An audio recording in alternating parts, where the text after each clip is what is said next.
And they're off. Out of the gate, it's coronavirus, followed closely behind by Wuhan-style lockdown. On the outside, it's global pandemic working hard against Flatten the Curve. Social distancing got off to a slow start, but he's now neck and neck with Flatten the Curve. On the inside, it's just a little flu, followed by Trust the Experts. As they pass the quarter pole, 18 months vaccine is working hard to get past Plaquenil. Dr. Fauci is 3 lengths back of the leaders. Stimulus plan is trying to squeeze by PPE as they enter the backstretch. But out on the outside, here comes economic shutdown. Open by Easter, gets bumped a little bit by Dr. Fauci. Flatten the curve and economic shutdown are battling it out as they head past the half-mile pole. Distance learning stumbled out of the gate, and it looks like he won't be able to get back into it. Not his day-to-day, folks. They are moving at a brisk pace and all clustered together except for my bank account, which is way back of the pack. He might be injured. They might have to pull him up. Toilet paper is nowhere to be seen. He's lost in the pack. As they head into the far turn, it's social distancing still in the lead, but daily briefing is lurking 1.5 lengths back.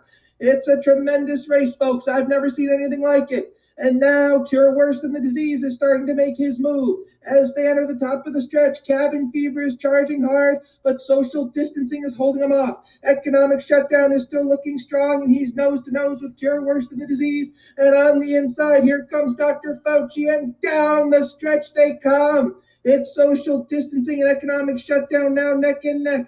I don't believe it. Dr. Fauci's trying to keep pace, and with 1 furlong to go, it's economic shutdown, social distancing, and Dr. Fauci. And as they come to the wire, it's oh my Beep! God! Whoa, whoa, whoa, whoa. Gumby, you can't be doing that. Whoa, whoa, whoa. We don't know who's going to be listening to this. Oh, man. Oh, man. Guys, I am really sorry. Gumby decided that he was going to start the video without me. So last week he doesn't show, and this week he starts the video. So that is a pretty funny video and audio to listen to. So I'll put a link in the email so you can watch that video and you can listen to it. And yeah, maybe you'll get a laugh out of it too. But sorry about that, folks. We don't know what ears are listening there, right? Right. Well, it's kind of funny because it seems like every time I make these videos, it almost starts to become I don't know if I'm talking to me or if I'm talking to you when I make these videos, because it seems like I talk about a concept on the video and then I have to look back at it and I have to analyze what I'm doing and how things are going in regards to just this current market environment and stuff. So first things first. All right, I got my 22 days in of straight 10,000 steps. So how are you doing, right? Have you set those goals? Are you trying to move? Are you trying to get healthier? Did you read a book? No one came and did my yard work yet, so no one's decided to take that on. But all of these things are things that you should do to take this time and make yourself the best you. Remember that 20-mile march thing, right? Just every day, work on it, work on it, work on it. And again, it's one of those things where it's just kind of funny because the world just keeps coming back at me and saying, hey, John, you better follow your own advice. What am I talking about? Well, this week, the SBA announced that the EIDL, the Economic Injury Disaster Loan, will go from a maximum pay of $2 million to $150,000. And if you guys remember my video last week, I talked about how we saw through this whole time as the EIDL as the opportunity for CIT and how to create long-term success for CIT. Remember that goal of being relevant and viable come July 2021 and stuff. So obviously this really changes the game. The 150,000, again, if you think about last video, we talked about wanting 800 or 900,000 from the IDL to get us where we thought we need to go. And 150 just isn't going to be there and stuff. So we have to keep our march going, right? I'll be honest, I was ticked off for a while, but it just seems like everything here keeps changing. I think one of the very first videos that I made, we talked about if you hear something, just wait. It's probably going to change and take a new twist to it and stuff. And this is just one of those programs as well. So we just got to keep marching along and seeing what we can do to get to that goal, right? Right. So what are the things that we've been doing?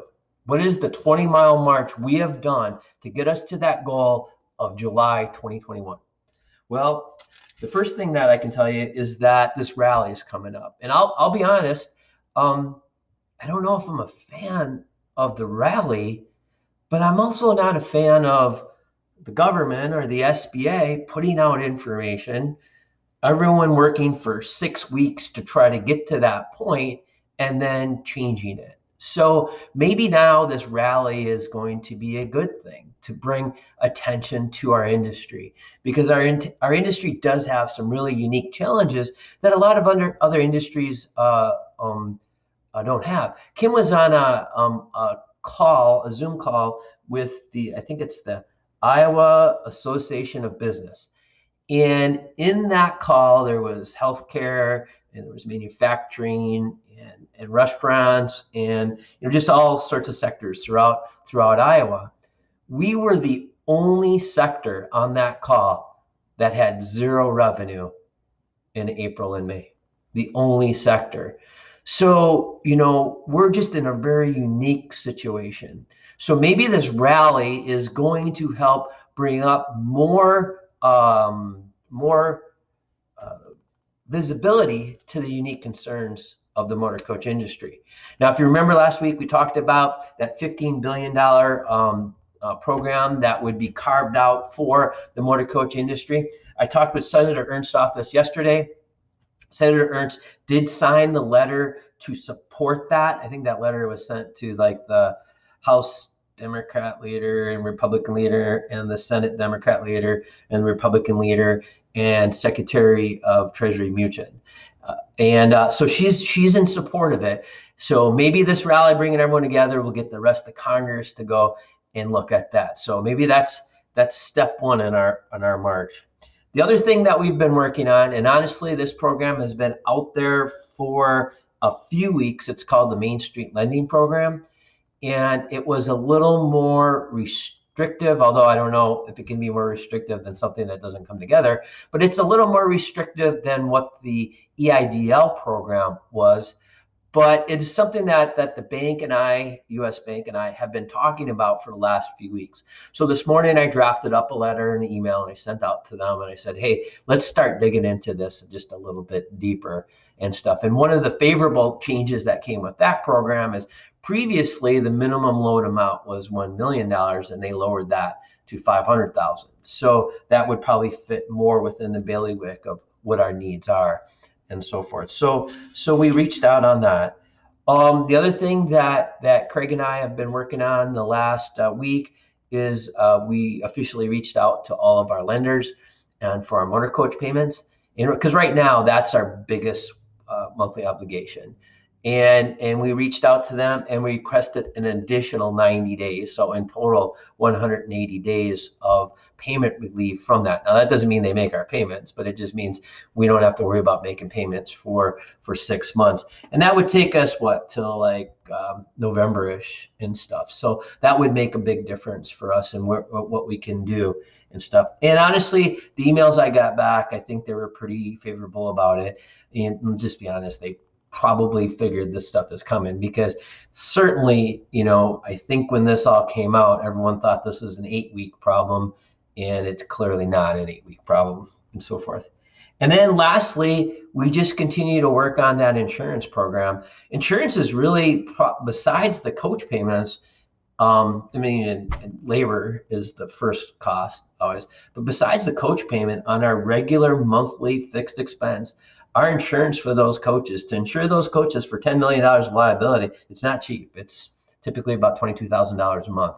And we continue to work with the insurance company about how do we phase this in so that the coverage of the fleet and the expense of that coverage matches the way that the market's going to return back to us and stuff. So I continue on with that. I'm actually supposed to give them a call yet today and talk over some ideas and concepts that I have. So those are the things that we're working on. I'm going to be heading out Monday again to go to that rally. I'm going to put a link in the email and ask you just one more time. And you guys have been doing great, but I'm just going to ask you one more time.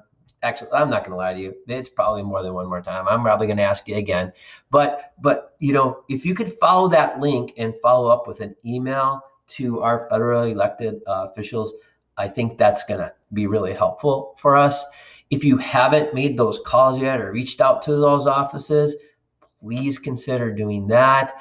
I mean, I think a lot of the energy of this COVID-19, and let's just call it what it is, recession that's come of it, a lot of that energy has been sucked up by healthcare and the restaurant industries. And those are really important industries. And those guys are hurting too.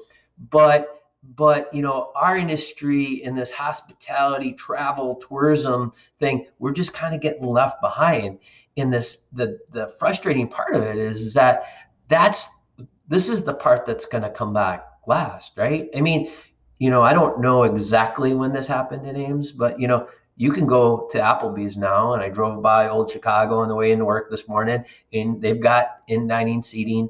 I've been talking to some restaurant people, and because of takeout and delivery, they're seeing 70% of normal sales.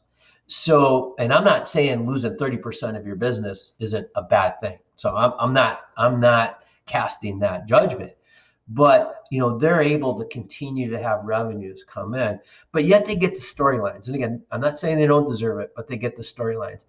Maybe if you can just reach out to our congressman, we're not going to get the storylines in the media. Actually, Kim has been emailing Dave Price and trying to get stuff going, but she hasn't had any luck with that. We're not getting those storylines, but maybe you can help me get the intention of our federally elected officials. And if the rest of us bus dudes go ahead and do that, maybe it'll get something there. So please go through that link and reach out and just try to get our industry recognized. Other than that, it's we've got the PPP going, and got some really cool things going.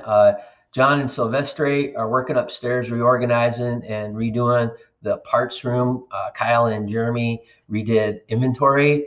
If you walk into the shop, there has never been a cleaner time in that shop. I mean, to be honest with you, every morning I come in or between 6 and 6:30, and I get my steps in. It's like I'm like a mall walker inside my own shop and stuff. But it's just really nice. It's been really good on that. Dakota has been working on creating some efficiencies in regards to our distinctive system, so that when we can get back to sales, we can be more efficient and faster and quicker to get that information out to calculate those bids. So Dakota's been working on that. Amy and a couple, Ashley and Jaquay, have been working on some things to create more efficient and effective dispatch systems, so that when we come back again, we've got it more efficient. We can move faster and get things done quicker. Tim and Jeremy and Taylor have been cutting down trees in Des Moines and cleaning up that lot. So that's been pretty nice. That's been on my things to do list for about a year or more and stuff. So it'd be nice to get that done. Kyle has been busy just kind of keeping everyone going. And then, we're not even running buses, right? And bus 133, we were exercising it the other, and Mike Costello has been exercising buses. We were exercising it the other day, and the ignition module for some reason got stuck on. So to shut it off, you have to disconnect the power to it and stuff. So he's been working on that with tech support. So, I don't know, you get a breakdown, you're not even running. So that's kind of a little bit frustrating and stuff. But anyway, they've been doing really good at that and stuff. So it's been kind of fun, man. We miss seeing all you guys out there. I wish I could bring you back, but unfortunately right now I'm in a situation where we just can't do that and stuff. But I'll keep plugging along. I'll keep marching on my 20-mile march. If you can reach out to our Congress people and help me out, that would be great and wonderful, and I would appreciate it. But other than that, I think about 2 or 3 videos I've said, hey, take this time to hug your kids, love your kids, just do those things. Take care of yourself. And you know what? We'll see you later. Hopefully we see you sooner rather than later. You take care. Bye-bye.